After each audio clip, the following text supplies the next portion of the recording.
Nĩ kũrĩ na wagagu gicagi-ini kia Suyan mwena wa Baragoi kaunti-ini ya Samburu thutha wa aici a mahiu kuhithukira itura riu na kuiya mahiu makiria ma magana meeri.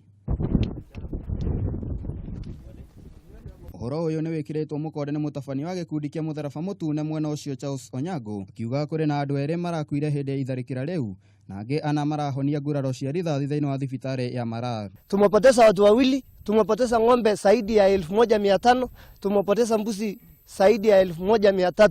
Iye wa mwena ũyũ Rais Retura nĩaugĩte itura rĩu rĩkoretwo rĩkĩgomerwo nĩ ũici wa mahiu na aikari magatigwo matarĩ na njĩra ya kwĩyethera ũboco wao. Marti ndio wanaweza kuwa wanahangaisha serikali mzima.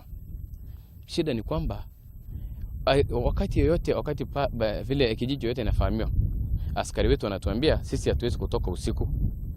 Oho nĩ orĩtie Minister wa ũgitĩri gũkũ bũrũri-inĩ Fred Matiang'i kũmũrĩka imaramari ici na gũtigĩrĩra ũici wa mahiu nĩ wahuka mwena ũyũ. He's been so focal on several other things.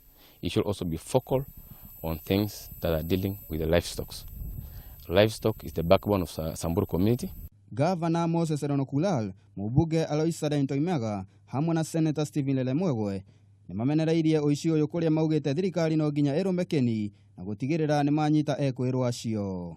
We want to urge the security apparatus to follow up, recover the livestock and charge the murderers.